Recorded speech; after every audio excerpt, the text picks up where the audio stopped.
Hey everyone, welcome to the Truth About Real Estate podcast. On this episode, we're talking real estate investing, passive cash flow, and how to get your investment money to pay you twice with Chris Miles. Thanks for being on our show, Chris. Look forward to talking to you Hey, about investing. yeah, absolute pleasure to be here, Matthew. Appreciate it. Cool. Just talking to you at first too. Previously you've been doing money ripples for over 10 years already. And previously to that, back in like '06, you were a financial advisor. So I really Mhm. wanted to jump in with you and learn more about, getting your investment money to pay you twice, talking about what it means for cash flow and why it's important to create passive income and become financially free. Yeah, I mean, ultimately, our whole goal is to become financially free, right? I mean, we want to be able to work because we want to, not because we have to, right? Even if you don't stop working, at least have the option to know that you don't need that job or you don't need that business income coming in all the time. It takes so much pressure off and just gives you a completely different life than what people would expect. And it's funny because in 2002, really, so it was 20 years ago. I actually became the mainstream traditional financial advisor, in hopes that I would learn about money and be able to help my own family and friends be able to become financially free. And it was always about someday, right? It was always about save everything, spend nothing, save it forever, and hopefully someday you might have something, right? And it's always, if you really think about it, it's always the same dumb answers. I mean, they make it seem complex, right? They make it seem like it's so out of our league that you have to be a genius to figure this stuff out. But really, when you break it down, financial advice is kind of like Mexican food. It's the same ingredients, they just give different names to it, right? Because burritos, tacos, fajitas, they all have the basic same ingredients. They just package it and call it a different name differently, right? Really, Yeah. when it comes to financial advisors, they just sell you insurance and mutual funds. And that's it. That's all they offer. They're paper assets. They don't have any real tangible value. You're gambling. They tell you high risk creates high returns, but that's a horrible way to invest. That's how you become broke the rest of your life, right? It just doesn't work. And after about 4 years, I was in that field. I realized I like evidence. I like to know that things actually work. And 4 years in that field, I started to have some doubts. And then, of course, when the student's ready, the teacher appears. And I had a friend named Doug. Doug had reached out to me, and actually, I reached out to him. I went to wish him Merry Christmas and Happy New Year right before 2006, right? And I was hoping to hear that he was broke because he told me back in August of that previous year he was going to do real estate investing with his dad. And I was mad because his dad was going to invest money with me and they decided to put it into real estate instead. And of course, when you're a financial advisor, real estate's never a good option, right? Yep. So I hoped to hear that he was broke, and I heard the exact opposite. Right? He was doing flipping and things like that, and he's like, "Chris, my dad's already doubled his income as a professor at the local university. It's amazing. We're doing great right now." And I said, "Come on, that's too good to be true. There's no way that could be the case." And finally, he questioned me. He said, "Chris, how many of your clients are financially free? Like where they don't worry about money?" And I said, "Not worrying about money? Oh, that's like none of them because they all worry about money. Even the retired physicians still worry about whether the retirement will last long enough. And take note of this too, because if you're someone that thinks that saving your 401k or IRA is the answer, you're going to find out pretty quickly it's not. Because again, these people have been saving like crazy. These were even like depression mentality people that were trying to save everything they had, right? Live cheap. They're the type of people that use up all their leftovers, eat everything on their plate, yet they still couldn't be financially free. And then he asked me the bomb, like this big bomb he dropped on me, right? He said, "Chris, how many of you guys as financial advisors are financially free, not off the commissions that you're earning, but actually doing these investments too?" And I thought about guys that were in my office working since the late 70s, and none of them were financially free.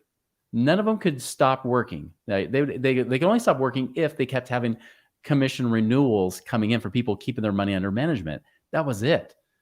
And so he said, "There's your problem, Chris." And I was like, "Well, give me the answer." He said, "I won't give you the answer. You just got to argue with me, Chris, that that real estate sucks." And I'm like, "Fine. I'm open-minded. Give me something." And so, he started introducing me to guys that were doing real estate.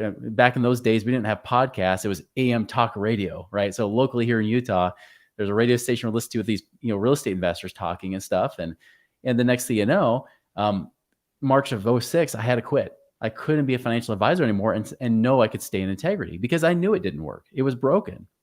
And that's where I changed course, and eventually 2007 came out of retirement. I actually was able to retire myself, become financially independent in 2006. And then I came out of retirement in 2007 to start teach people how to do what I did. And that even includes going through the recession, getting my butt kicked and having to get, out of the rat race a second time because I was, so broke. I was over $1 million in debt. So I had to dig myself out of that hole slowly so that by 2016, I was able to get out of the rat race the second time and be financially independent then. And that's really what I'm doing, is on this crusade really of helping people become financially free, where they're financially independent. They have got passive streams of income coming in where they don't have to worry about whether they get laid off from COVID or whatever dumb thing that's thrown out there, Nice. I like it. I'm glad that you've gone through everything, and you learned to become a financial advisor. You learned the benefits, and then for yourself exactly, and then also why it didn't make sense, and how now you're on this crusade to really help people really learn to create financial literacy and what it really means, and how to help people, and how they can use that to really create their own personal financial freedom. Yeah, you're right. Like, I talk to financial advisors and I see people doing it. I don't have my own personal financial advisor. And the reason being is I'm a real estate investor first. I choose to invest my own money into my own investments that I know. But that is also based on an expert skill set over time and learning through trial and error throughout the years, right? It takes time. But yeah, like one thing I saw too in the beginning when I first started investing in real estate is that, some financial advisors were trying to sell me. I'm like, looking at the back end of it and looking how things are run, like what's really happening behind the scenes, how good are they at doing their job, what are they actually selling me, what are they telling me. And even after talking to them for many years, I'm like, those numbers don't make sense, and what you said in the beginning doesn't even match up to what it was later. You can't create that future prediction, but you can use historical analysis, you can forecast, and you can provide economic data to give me your projection on what's happening, but it can be totally wrong. And you can see that. But like for you, for example, you mentioned tangible assets. Real estate is a great tangible asset because it's physical. You can see it. You know what you're investing in. You know what you're getting into. You have the control to invest into it and know how to add value, hopefully with the right vendor team to build up that wealth, right? And create the income. That's right. I mean, it was such a big awakening for me, in 2006 when I started to see like what was possible, because again, I was always indoctrinated into that accumulation mindset, right? That theory of you save and save and save in these mutual funds, and then you live on 2 or 3%, right? The 4% rule we even questioned back then, and now even Wall Street Journal said, a couple months ago, the 4% rule doesn't work, right? But people still think they can become financially independent, retire early off the 4% rule, and it's a complete bogus rule, right? It's 2 or 3% max that you should be pulling out of a mutual fund. So think about it. Even if you save up $1 million in a mutual fund, you get 20, 30,000 a year, and then you get taxed on it. That's horrible. That's below poverty. You're a broke millionaire, right? That's below You're inflation a millionaire too. living below poverty level with income. No wonder people keep fighting for Social Security. They can't do it without it, right? And that's what I'm finding. Versus like when I woke up to what was possible is, well, hey, what if I only made 1% a month on that $1 million? That's $100,000 a year, right? I mean, that's insane. If you think about it, 12% return is $120,000 a year income. And if it's in real estate, it's tax advantaged, right? And you and I both know we can make a heck of a lot more money than 12%, right? Especially with total returns and tax benefits and everything else. But it's just not even a comparison. And it's less risk. The problem is we get a lot of people out there. Like I had somebody comment on my YouTube channel once. They said, yeah, well, that's nice, but sorry, I can't find anything that gives me 12% on the real estate game. That's really hard to find. It takes too much time for most people. I'm like, I don't even go and search for properties. I actually use turnkey providers. I'm a completely passive investor now. I don't do the active flipping and wholesaling or things like that anymore. I do more just passive stuff. I have somebody else find the property for me. I just buy it. I have somebody else manage the property for me. I don't manage it. I just have to buy in the right areas. Nice. I like that. And that's such a different way, because when you look at income versus just accumulation, right? I call it acceleration over accumulation. When you really focus on that income, it becomes so much easier to achieve your goals. In fact, I just got off the phone or a Zoom call with one of my clients who is on track to become financially independent, by 2024 in just 2 more years. Crazy thing is that he didn't even have a hope of retiring. He wants to retire with about a 20,000 a month lifestyle, right? 20,000 a month income. To do that in today's dollars, just remember that's 240,000 a year, right? To even have that kind of income, you have to have at minimum saved up roughly about $7.5-8 million plus dollars in mutual funds. And I'm That's telling you, really hard to people get. aren't saving that much. Yeah.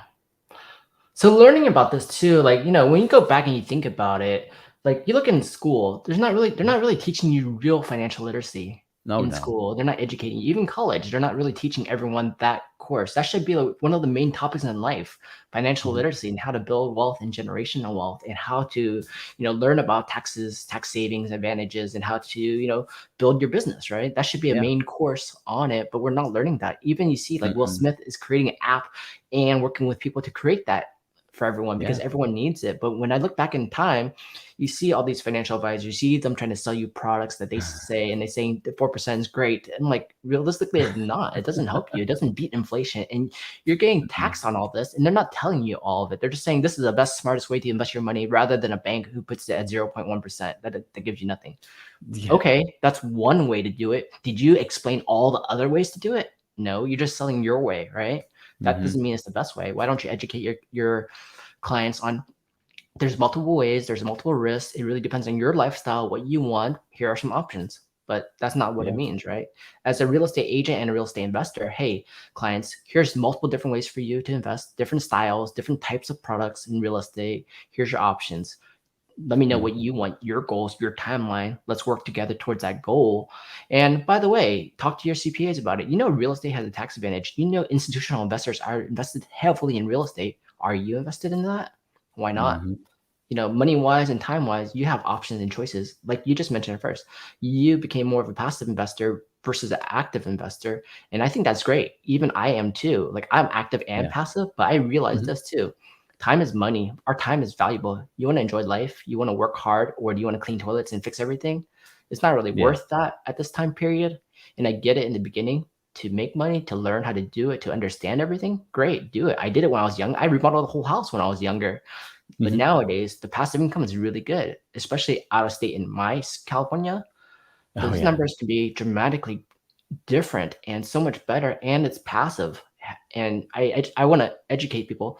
Take a look at that. Take a look at what real estate syndications mean, what real estate investing out of state means. What's real Mm. estate syndication funds? How do they work? How do they diversify? What's a 506B? What's a 506D? How do Mm-hmm. you get into these? And how does that number compare to your local market and as active versus passive, along with the tax savings and see what makes Yeah. sense, right? But once you That's realize right. that and you start looking at cash flow, looking at those opportunities, you realize there's a way bigger picture out there than people realize.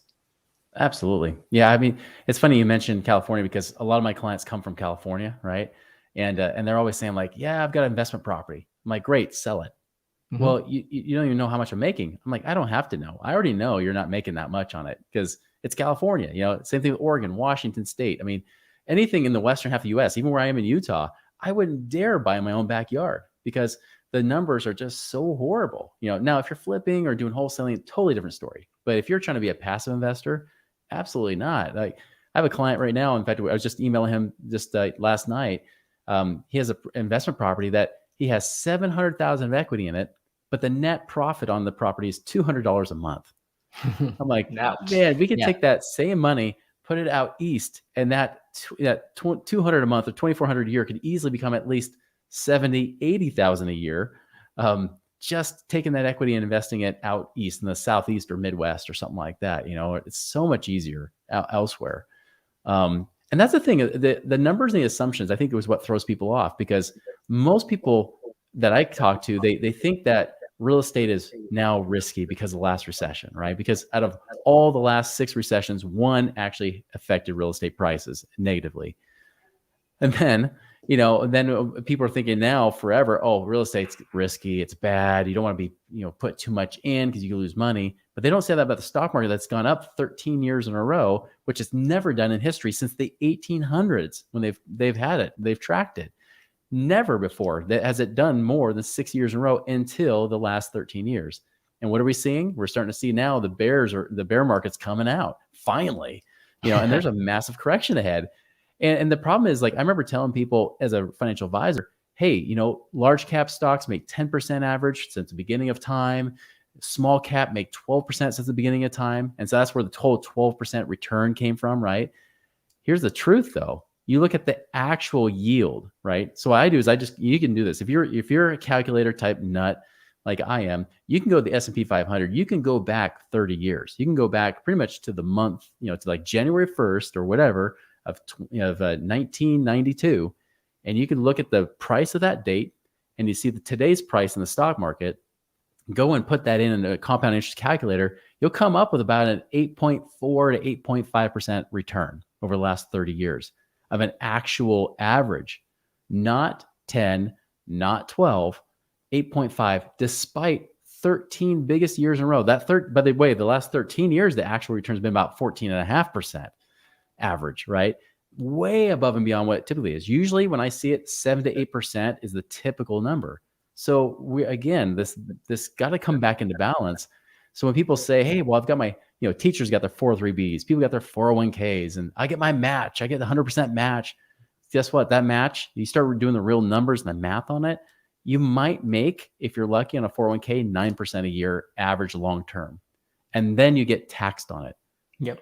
Compared to real estate, where I know I can make at least double digits at 10% conservatively. And that's even in a syndication or something like that. But most of the time, it's usually well into the teens, 20s, 30% per year. It's such a different way. And again, regardless of what the returns are, what's the actual income coming in? Once you start to see that, you start to realize, wait, all this high risk, mediocre returns in the stock market compared to lower risk, higher returns in real estate, why would I do anything different? As long as I have the right connections and I'm doing the right things, the right deals, it's a no-brainer. You should not have, really, in my opinion, unless the market tanks 80% in the next couple of years, I probably don't want to have a single dime in the stock market. It's too crazy, too unpredictable, no control, where I can have more control, less risk with real estate and still get better returns. Don't ever believe high risk creates high returns. Low risk is what creates high returns for real investors. People that say high risk create high returns are gamblers or financial advisors. Yeah, I think so too. I think there is some sense of it is that people want to have fun in stocks. They say they want the control, but I also think it's a part of gambling too, because really, what control do you have in the stock market? You don't own these companies. You don't know the inside out Zero. financials and everything going on behind the scenes. At any time, it's just news and speculation that can kill the deal, right? And cause the stock market to start going down. And you see right now too, like everything's dropping like crazy. I think long-term wise, if you look at big leaders like, Amazon, Tesla, and those companies, I think they're going to be fine over time, but you got to be willing to bear that cost of, feeling that, high pressure and up and downs of losing money and making money. That's risky. But I think it gets boring to do real estate investing long-term. It can be boring. It can be a lot of fun, but it's a long-term strategy to build wealth, the compounding effect to that, the tax benefits to that, the residuals on it is huge. And you think about it, you don't need a lot of money to start, but you got to start somewhere and start building it up. But people don't realize that. And I think it's because if you look at majority of people, oh yeah, everyone does stocks, I should do stocks too. And I see it all over the news because they're selling it to you. Of course, real estate investing, I don't see everyone talking about real estate investing. I don't see people saying, hey, I can put in 5,000, 10,000, 20,000 and start. They don't talk about that. And where do I go to find that? Yeah, that's a challenge. It's true. You have marketing against you, don't you? I mean, it's just like the news and the media. We all have, anybody with half a brain knows that the media is not very trustworthy, right? It's basically wherever the money and wherever the influence goes. And that's true with companies like Fidelity and Merrill Lynch's of the world, right? I mean, the Morgan Chases and all those kind of things. All those companies are trying to sell you something where they make a guaranteed cash flow, right? They make a guaranteed return by charging you 1% plus not origination fees. I'm sounding like mortgage broker now. But their actual fees, right? They're charging management fees for your money to go in. Even if you don't realize it, even if you buy a S&P 500 index fund, you still have to pay even a small fee. That's where they make their money. They don't gamble their own money in these places. They let you gamble your money and risk it all. They tell you to save, like I said, save more, keep saving more. They used to tell me back in the day, save 10%, you'll be free. And then about the time I was about to leave being a financial advisor, they bumped it up to 20%. They're like, maybe you need 20%. And now the truth is you probably have to save about 100% of your income to become financially free, to at least live that kind of lifestyle. Whatever you want to live on per year is about what you have to save per year for the next 30 to 40 years in a mutual fund, right? So if you want 100,000 a year, you got to start saving 100,000 a year right now. It's ridiculous. So remember, there's all that marketing, advertising. They put billions of dollars to advertise and market to you to buy their stuff so they can make those guaranteed returns by their assets under management. And you don't want to get caught in that game because, like you said, people aren't really doing that with real estate. People aren't saying, hey, I'm going to pay with assets under management. There's people like us out there, but they put so many rules and regulations that you can't even really come out and openly promote it. Unlike the big boys in the financial industry, they can promote and say whatever the heck they want. They just have to put little fine print says, past performance is not indicative of future results, and they could advertise whatever the heck they want to you, right? So you got to be careful of that stuff. You got to walk away from what the mainstream is doing because the mainstream does not become financially free. Why would you copy that? Why would you copy something that hasn't worked for mainstream America and it has not worked for even financial advisors? They aren't free either. So why would we keep investing in these places? Yeah, you're absolutely right. I see that too. And then even when talking to them, like, hey, for example, in the stock market, what tax advantage are you getting on that? How are you writing off? How are you doing cost segregation? How are you getting these benefits? What's the real number after the fact of taxes? And they're like, talk to your CPA about it. Go figure it out. I'm like, okay, well, investor syndicators, talk to their CPAs. And they're like, technically it's about half, right? If you give me 8%, it's technically half. So that's 4%. Wow, wait, the investing market makes more than that. And, and with all the benefits included, why don't I look into that? But then they don't tell you that, right? So it's a little tricky in that sense, but I think people need to educate themselves, the mainstream media, and see what's really going on and see how real investors are really building up their portfolios, what they're doing, and how they're talking about this now. People are talking about, infinite banking. They're talking about asset management and syndications. They're talking about tax benefits. They're talking with their team, and they're creating teams now to focus on this. And if you look into the big walls, they have family offices doing this all the time. So, how do you build up your own assets and become a part of that? And those your own mini office. Yeah, your own mini office, right? That's right. Yeah. So it's part funny of because that like I've seen people with 401ks, right? Like I had a guy argue with me on Facebook saying like, hey, well, I get a tax break on my 401k. I'm like, you don't get any tax breaks to 401k. There are zero tax advantages to a 401k or an IRA. You're just tax delaying. And do you really think you're going to be a lower tax bracket in the future? Like, unless your plan fails miserably and you're, again, that broke millionaire living on 20 or 30,000 a year, sure, maybe you might be. But if that thing actually works, then it's not going to be a lower tax bracket. You're just delaying your taxes to a future date that could be a much higher tax bill than what you're paying right now. I think that's the thing that just drives me nuts. And you mentioned infinite banking. I get a lot of people say, well, I've been max funding my 401k. Well, I want to retire before I'm 60 anyways, because any good plan should, if you want to retire earlier than 60, you shouldn't keep putting into a plan that makes you wait till you're 59 and a half, right? That always drives me nuts too. And someone's like, well, where do I put this 401k money? I'm like, well, you could hold it in cash and just deploy it and invest it, buy real estate. I'm like, or you could do, like you said, like infinite banking, fund that, especially if you get what I call a max ROI, infinite banking. That's one thing too. By the way, infinite banking most of the time is a bunch of crap. Almost every time I see, again, they're just like financial advisors, but they're insurance agents, right? Yeah. And they're selling you crap, and they'll call themselves infinite bankers, but it's always about, hey, well, someday you'll have this retirement stream. But instead, you can, if you do this right and you design it just the right way, lowest cost possible, maximum return, lowest death benefit, you can actually get that money working in there, and you can take that money out and invest it at the same time, where you're earning money in two places at the same time, making a spread. And so even if you were making 12% a year on your investment, you can easily make at least 14, 15% a year, using your life insurance versus using the, checking your savings account normally to do that. So there's cool strategies you can do way better than 401ks and IRAs out there. Yeah, and I think a part of that too really is like, okay, in the beginning as a newer investor, you got to learn all these different terminologies. You got to learn what it means. You got to learn how they work. I think when you start becoming more advanced at it and you start building a team, you got to understand the team and find a team that works with you, not for themselves. But when you start understanding that there's actually a cycle you can utilize to do everything at the same time, but you need a really good team of lawyers, CPAs, real estate investors, agents, and financial planners, in a sense, to say, hey, how do I use all these tools together to maximize my best interest and my best tax savings? and go through that route. But to that time, it takes a certain amount of time and money to get there. But once you start realizing that, hey, these are what the people are doing up there, and here's how you start doing it at a smaller scale and build it up, then you can figure it out. But yeah, the terminology of that is complicated because even in banking, you need, corporations, for example, you got to talk to lawyers, you got to talk to CPAs, you got to talk to these providers, but it can create some different opportunities. But if you don't understand it, and that gets more complicated for them.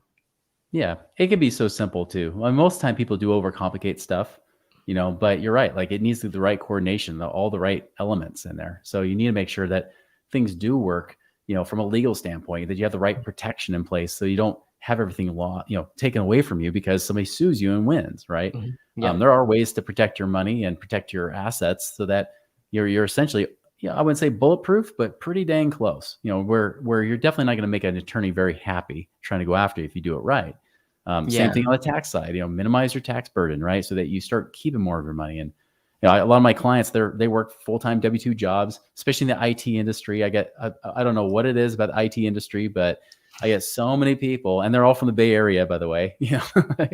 They're out there like IT managers saying, okay, I don't get any tax benefits. How do I get tax benefits from all this, right? And make sure you coordinate that strategy to make it work right so that you do minimize those taxes, you do keep more of your gains, and you actually create what I call this income snowball, where you take that passive income and you reinvest that, and you just keep building that passive income each year so that you get to the point where you are financially independent, where you're not dependent upon that paycheck or some boss that tells you, hey, our business just got shut down because we're considered a non-essential business. Sorry. You don't have to worry about that kind of stuff. Yeah, that hurts for those people who can't even run their businesses right now. And Yeah. speaking about that too, so when you think about, investing in real estate, investing in general, like I think people need to really start becoming more aware. Like I think people are kind of like running on autopilot right now. I think people need to become more aware. They need to ask more questions. They need to look at with their CPAs. Like, for example, some of the good investors I know, we meet with our CPAs like 4 times a year at least. And that's a minimum. And it doesn't matter if your job is the same, everything's still the same.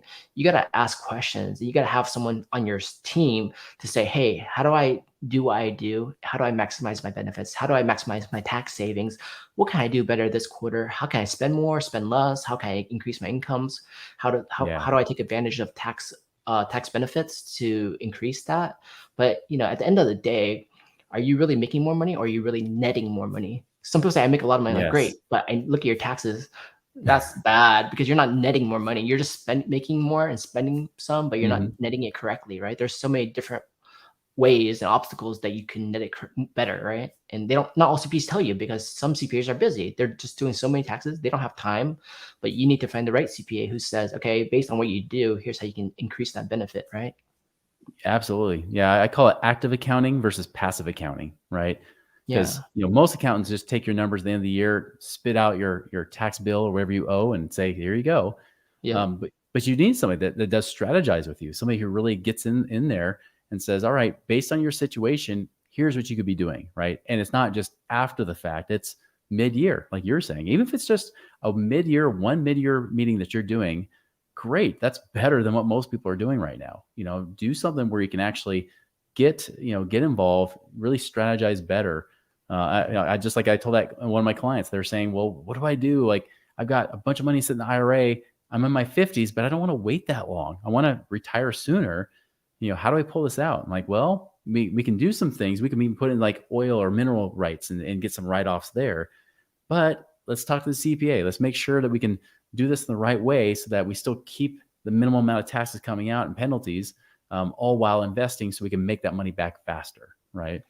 And that's the thing, is this, it requires actual planning. It can't just be you.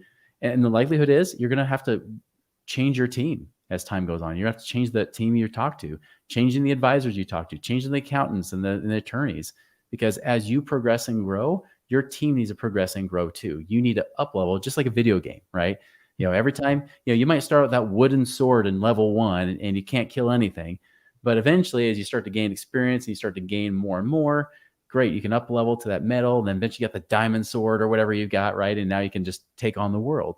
And that's the same thing with your investing. You've got to keep growing and progressing, because you can only grow and progress as far as your team lets you grow and progress.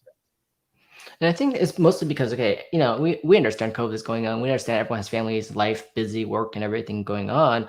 But Yeah. realistically, yeah, like if you think of it like a game, you got to build up the levels, like you mentioned, and keep growing. But at the same time, I think in today's world, a lot of people just sit back, relax, and like just let life pass by, and they don't look at this opportunity. But if you actually think of it as a gamification, and you're building Mhm. financial wealth, and it becomes fun because I'm It trying to build does. generational wealth for family. I'm trying to build this thing up and really look at all the things. And yeah, working with teams and building it up. You cannot do this solo. You cannot win the game solo. You got to have a team and start finding it and changing it over time because, like you mentioned too, like investors, financial advisors, whatever, where are they at in their career? What have they done for their business and how can they help you? If they haven't done any of it, they might not be the best person for your team, you That's know? right. So that's a part of it too. And you have to let go sometimes to grow. You got to walk away and say, hey, I need someone to motivate me. Who's your best 5 people in your network? People who haven't done Yeah. anything, or people who have done a lot more. And you can't be Mhm. working with the best in the beginning, but you can start scaling it up there. Yeah. Yeah, the thing I like to look for when I look for experience is who's been there, done that, and most importantly, still doing it today, right? Because there's so many of us in the real estate space, right?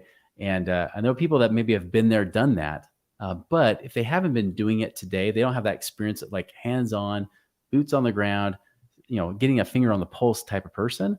The information you're going to get is probably not going to work, right? You need someone who actually has that kind of experience, and so if you want to be in the real estate side, like you got to make sure that if you're using a CPA, they actually get it, and maybe they don't have to have a million properties, but they better have a lot of clients as well as themselves that at least have that real life experience to say, I get where you're coming from. I know what you understand or what you're trying to accomplish here. Here's how you do it. Right. That's the best way to do it. And yeah, I couldn't agree more on that one. Yeah, and that becomes a lot of fun because I talk to my CPAs about like, hey, here's where I'm at today. Here's where I want to be. What can I do better this quarter, this year, and go at it and really start adjusting everything. And when you start running your financials and showing them, like, here's how you projected, here's what's going on, and they start maximizing taxes, buy more real estate, Yeah. buy more active, buy more passive, have the passive write-offs, and then utilize that for your actives. Then I'm like, Hmm. yeah, that makes total sense. I get it. You know what I'm doing now, and you start building it up so you have a goal in mind and a target and you can focus on that target. But if you don't know and they don't tell you and you Hmm. don't have experience with others, then you're just sitting there blindly. And at the end of the year, oh yeah, your tax bill is huge. Why didn't you tell me about that earlier? You never asked me. I was busy. You're busy. Yeah, you didn't tell me you want more to do more, right? I thought you're just living your Yeah. life.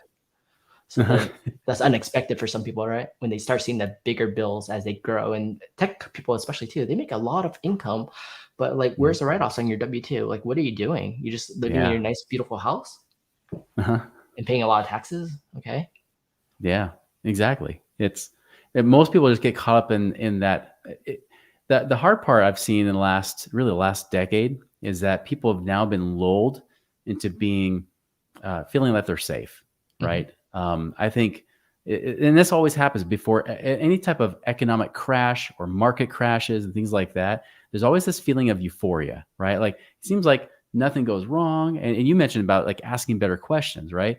Like people stop asking questions. They just say, oh, well, it seems like whatever I do works. So they get mentally lazy. And it's really easy to get caught in that trap where you think you're doing just fine. Like when I get people that come to us and they'll say, oh yeah, I got a couple investment properties. And then I analyze them. I actually told somebody just a few weeks ago, I said, well, cool. You did a good job with investment properties. Only problem is that we could actually probably generate an additional 30,000 a year from that equity because your return on equity is so low, right? You're just not getting the returns you should be getting. And they thought they were awesome. They thought they were the best thing, best investors ever. Like, you could do better. Like you could do much better than what you're doing right now. And by the time we got to the end of the call, found out we're like, we could actually improve your cash flow by $73,000 in the next 12 months. you know, Like that's, what? that's significant, and that's huge.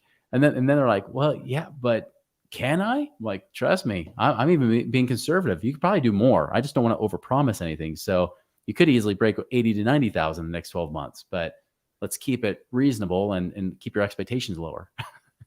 Yeah, I think that's a good part of it too. And then the people who talk to you and talk to other good investors, who are doing Mhm. this and trying to really focus on investing and helping people grow their wealth, it matters, and it's good to get that experience, share what you've been doing, how you do it, and what they can do better. But most people Mhm. don't reanalyze their property every year. They don't really analyze their investments. In stocks, they might look at it because you have a fun app to look at that goes up and down. But in the real estate Mhm. market, like, what are you looking at? How are you analyzing it? And are you actually talking to local experts on how to what could you do better? Yeah, You know, that's exactly especially in it. properties, because you know how like real estate assets, okay, the multi-unit's nice, it's okay, but they don't sit there and constantly improve the building, constantly raising the rents, constantly Mhm. improving the asset, right? They think of it as now it's a house, now people live there, now there's things like that. But hey, it's also a business, it's also your investment, it's also your money, and it's your benefits. Are you maximizing that? No, I got lazy and tired. I don't want to deal with all that, right? That's a part of it, and I get Exactly. that. So that's Yep. why passive investing route actually helps, because they're actively doing this. They're actively managing, taking care of everything, looking at the financials, looking at the benefits, and maximizing everything as possible. But in the Yep. active world, most people are not doing that. No. Well, and that's why you really want, even if you're looking at a syndication, right? When you're looking at a syndicator or a deal operator, I'll tell you, when you're looking at a syndication, it's much more important to look at who is doing the investing versus what they're investing in. Because at the end of the day, the pro formas all look awesome, right? They all look kind of the same. They're usually showing you like at least a 12, 15, 18+% IRR and all that kind of stuff, right? But at the end of the day, what you really have to be asking is, all right, is this person following their own rules? Are they putting their own money in, putting their own skin in the game?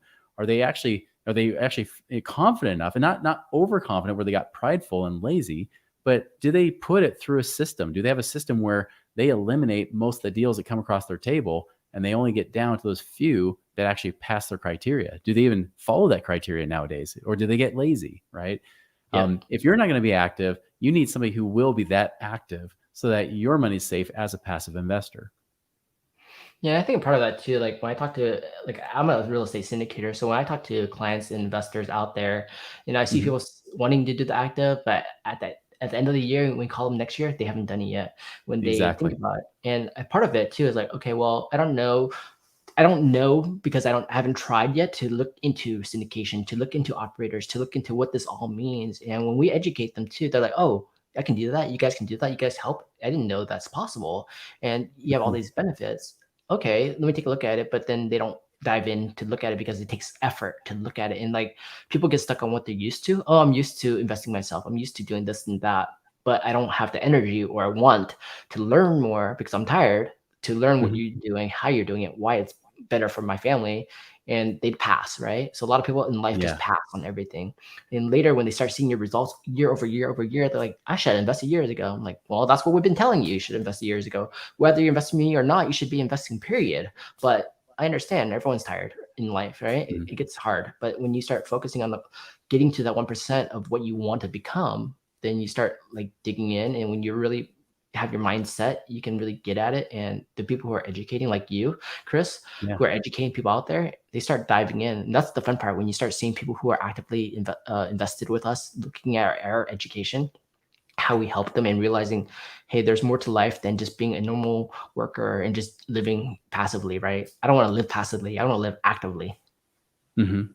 That's right. Yeah, that I completely agree. I tell people, like, even if I don't work full time, like, still I want to have like a full-time mission, right? That kind of thing. And there's always got to be something more, something that goes beyond that. And yeah, you want to have an active life versus having to be actively working your tail off. Exactly. So let's talk more about like what is cash flow? Like what does that really mean? And why is passive investing really matter? I have a good job, for example, and I make good money. Why do I even need to bother with this? Yeah, I mean, it's true. I mean, money is like air in many cases, especially when times are good, right? You never think about the air you're breathing until there's not enough of it, right? And the one trap that people are, and like all of our clients are pretty much like making at least six figures a year, some making seven figures a year, right? The thing we get lulled into to be in this scary place is that because you make enough money, you don't have to really be a wise steward of it. And you kind of get used to, in fact, many people make a mistake that if somebody, just because somebody makes good money, they might make millions of dollars a year, but that doesn't mean they're smart with their money, right? They might be good at generating income, but they may not be good at keeping it. They may not be good at actually building wealth. That's a very important distinction. And so if you're making good money, awesome. take advantage of that because we don't know how long that's going to last, right? Ideally, in a perfect world, it's going to last forever, of course. But the truth is, like, I always pretend that, it could dry up at any moment, that something could go wrong, even if it's just life circumstances that get in the way, right? Something happens in your personal life. It could be with your health. Something could happen to disrupt those things. How do we ensure that you're safe? So when I talk about cash flow, I really talk about really what's the difference between income and expenses, right? But the difference between me and like a Dave Ramsey is I'm not about living on rice and beans and all that kind of scarcity crap, right? Dave Ramsey is great if you're broke. He is not good if you're pretty much talking like what Matthew and I are talking about here, right? Where we're talking about somebody who's making good money. Dave Ramsey is one of the worst advice you could be taking right now because he doesn't help you build wealth. He helps you get to zero, but he doesn't help you get past the zero really well, right? So when I talk about cash flow, I'm talking about what's the difference between income and expenses. And again, not having to live cheap. You don't have to live on rice and beans, but it's about being a wise steward of the expenses you have. Can we reduce expenses within reason? And can we increase income, especially on the passive income side, right? The bigger this gap, the more freedom you have. The closer they are together, this is called paycheck to paycheck. The reverse, this means there's too much month at the end of your money, right? And you're going to run out and you're going to have to keep living on credit. We don't want to be there. And so even when we analyze cash flow, we look at both. We're like, hey, can we refinance mortgages? Like I mentioned, that guy in San Diego, like he has 700,000 of equity in that property. The one problem he had is he had a Dave Ramsey mentality. He's like, I'm going to do a 10-year mortgage and a 15-year mortgage on my property, 10-year on my personal residence, and I'm just going to pay it off. And I said, all right, well, great. Well, when you pay it off in 6 years, both of those properties, what will that free up? $4,200 a month. Okay, that's $50,000 a year. And then I said, well, you've got all this equity in your house you're not using. You've got a ton of equity in this property that's underperforming because it's in California. How do we get that money out? Sell off that property, do a cash out refi of your own house, and actually the payment wouldn't be that much different, and you get money for free that we can now turn around and invest. We can actually net you about a $70,000 to $80,000 net profit here. This is a net rate of return. By the way, remember, he was hoping in 6 years, eventually when he's debt free, he can have $50,000 a year. Year one, get him to $70,000 to $80,000. And then by the time he gets to year 5 or 6, he's over $100,000 a year versus just that 50, right? So it's always about looking at how do you maximize the situation? How do you, again, get those expenses reduced within reason so you're not just living in a cardboard box, but get those to a good place. Get your taxes reduced. Make sure that you get minimum monthly payments on your mortgages or whatever loans, if you have the loans, get those reduced. Do we make sure you're tracking your money? If people aren't tracking their money, which happens a lot when you make a lot of money, you lose money. You automatically just lose money. Money escapes. And if you want freedom faster, just tracking your money alone.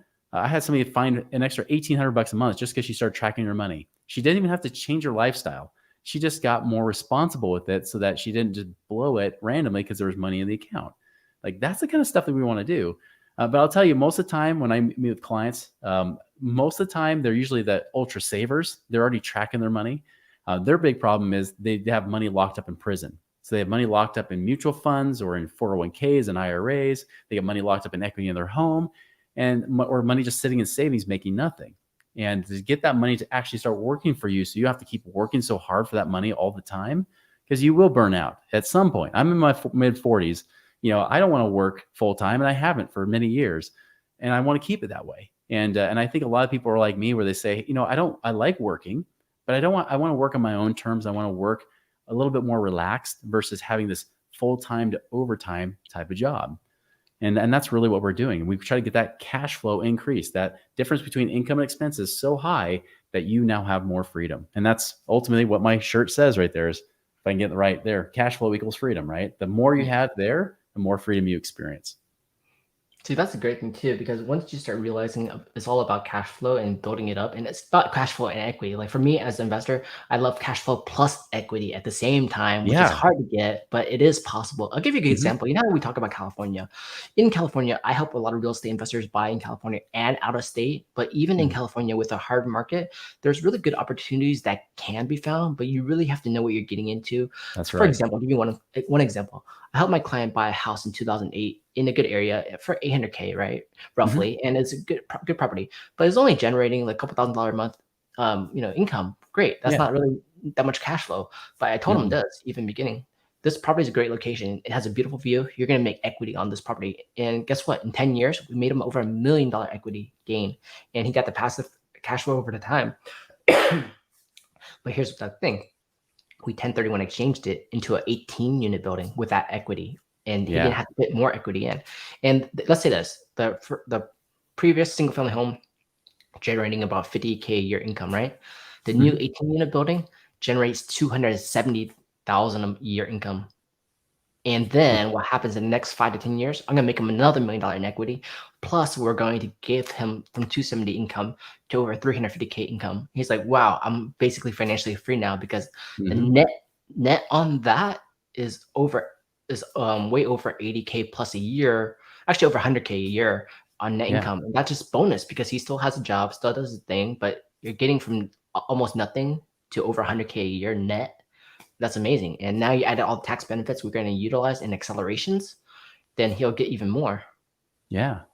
That's the fun part of it. That's what I love about it, right? It's so much different. And you even said it earlier on, you're basically saying profit, that's the key is how do you create that profit from it, and that's really what cash flow is. It's just profit, but in your personal finances, not just in a business sense, right? It really is like how we create as much profit as we possibly can. And acceleration, you weren't just accumulating money, you're trying to accelerate it with all those extra growth and extra returns you get from real estate. And again, it's a real asset. It's not like, I mean, not to diss on the crypto space, right? But even the crypto space, as hot as it has been, the problem is it's not a real asset. There's not that tangibility factor there that creates that stability or predictability for you.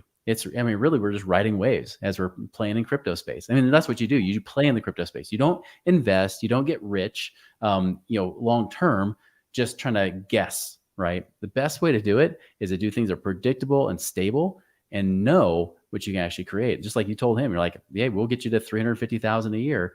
You know that because it's just math, simple math. And when you get into that kind of space, oh man, it's like a whole burden's lifted off your shoulders that you can just say, wait, this is what planning, quote unquote, this is what I call anti-financial planning, right? This is what planning really is. This is what it should look like, where I can predict it. I don't have to wait 40 years to see if it actually worked. I can see it working real time and adjust along the way to a point where I get real results right now. Yeah, that's the fun part of it too. I really wish there's more education on that and showing people and more people see the benefit and really start thinking about it. And I see younger and younger people doing it now and they're doing really well. And I love it because they're doing that and they're riding the wave, they're getting experience and they're learning from the people who've been doing it over the years. But I wish more people would do it. And even for myself, like for example, I'm teaching my baby, my 5-year-old how to do this. I'm talking about it in the simplistic terms, but like, hey, this is what could happen. And you can use examples for kids. Like Legos, here's Legos, here's expansion, here's how you build it up, here's what happens if that happens. And you slowly get it, right? So that's the fun part on a dinner table. So, for real estate investors, what's the quickest way? So you talked about a little bit.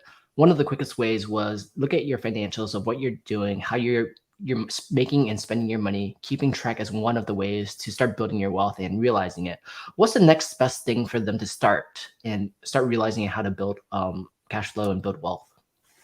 I mean, definitely education is key, right? That's why I do my own podcast, for that very reason, because we have to be teaching this stuff more loudly than what everybody else is teaching right now. And that does take a different way of doing it. But I'll tell you, I think the best way, I tell people all the time that my mantra has become, it's not about working harder. And it's not even about working smarter, because working smarter, which is what a lot of us try to do, is actually the wrong way to do it in many cases, because it's not about working harder or smarter. It's about working right, doing the right things.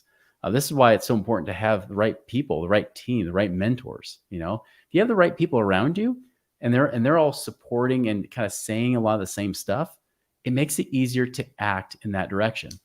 It's just like, you think of like the old Wild West, right? And you got the horses pulling the carriage. If all of a sudden you had horses pulling in different directions, that carriage isn't going anywhere. In fact, it's probably just going to get ripped apart, right?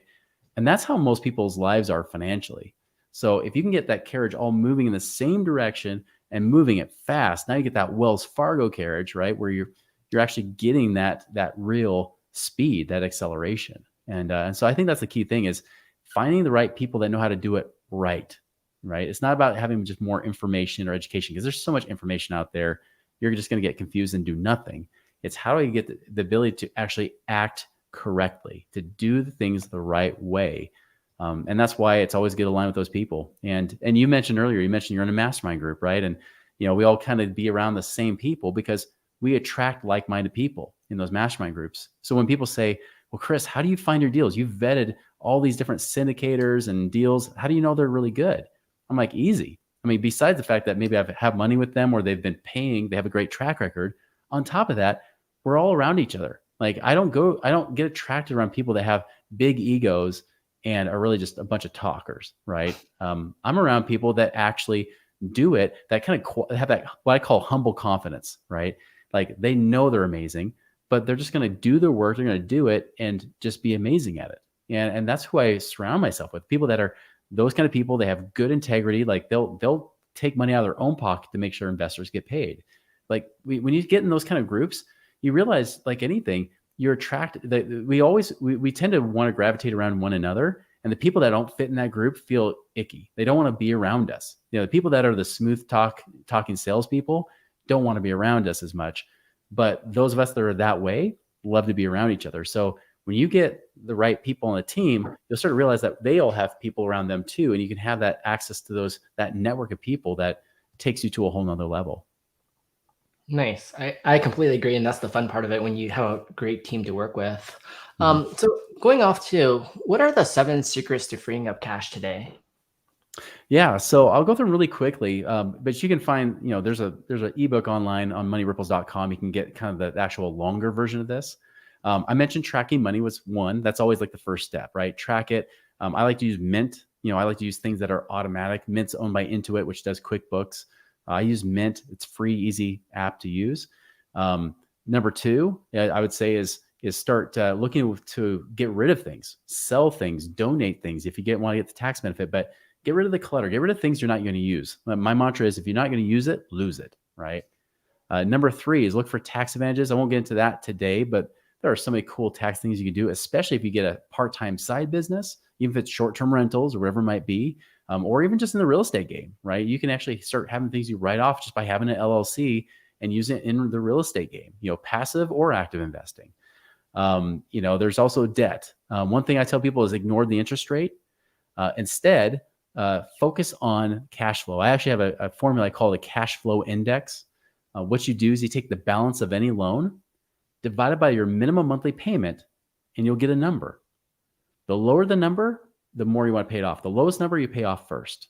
Now, the number should be below at least a 40. If it's not, like your lowest number is like 60, don't do anything. Keep making minimum payments on whatever loans you have. If you're a mortgage, by the way, if you have a mortgage, you want that number to be at least a 200. So if you've got a mortgage that's got like an 80 index, that means you're paying too much. You need to refi it, right? So long story short, basically that's how I was able to dig out of that $1 million debt hole, is I figured out what's going to give me my best ROI with the least amount of cash. That's where I figured that out. But if it's mortgages, car loans, low interest type of loans, you want to make sure that index below a 20 before you pay it off. So the whole pay extra to your loan, especially if it's like mortgages and things like that, stop it. Don't do that. Don't fear debt, because the truth is that right now, debt could be one of your best friends if you use it wisely. Again, it's about stewardship. If you're going to gamble it away in the stock market, which is illegal, by the way, but if you try to do that, you're gonna suffer at some point. You don't want to do that kind of stuff. In fact, I had a client who actually just shared on my podcast, said that he actually his financial advisor, took $500,000 of his money that he got from a stock company, an IT company that paid off, right? The tech company paid him $500,000. He put it with the advisor. The advisor decided to trade the money on margin, which means that $500,000 became $1 million because he decided to get $500,000 of credit. Well, the problem was the stocks he put him into tanked during the last recession. And he came back not with 500,000, he came back with 50,000 because they did a margin call, sold off everything, got their money back from the margin, and he was only left with $50,000. So anyways, there's wise ways to use debt and there's bad ways to use it. And there's a lot of other ways to do it too that we've mentioned. But yeah, if you really want to get into those details, I just say download the ebook for free on moneyripples.com. Nice. Yeah, it's really good to understand and see what people are doing out there. And yeah, margin calls are scary. I would not want to play in that field, especially right now too, with everything going on. It's like too much risk. Like, why take that risk? It can be fun in games, but that's a form of gambling, I think, like really hardcore gambling. Oh, so, yeah. It's crazy how Leverage they on do real it. estate's great, but not on stocks. Exactly. And those financial advisors, they get paid on the margin too, right? When they're doing and investing out there. So Yep, that's you right. gotta watch where your money is really going, you know? That's so true. All right, great. Thank you so much for being on our show, Chris. I really appreciate it and learning more about investing and how, you've been doing it, how you're educating your clients on investing and why this makes sense. And I think everyone out there, be sure to listen to Chris's podcast. Check out our podcast as well. And we'll go from there. See you guys later. Have a great day.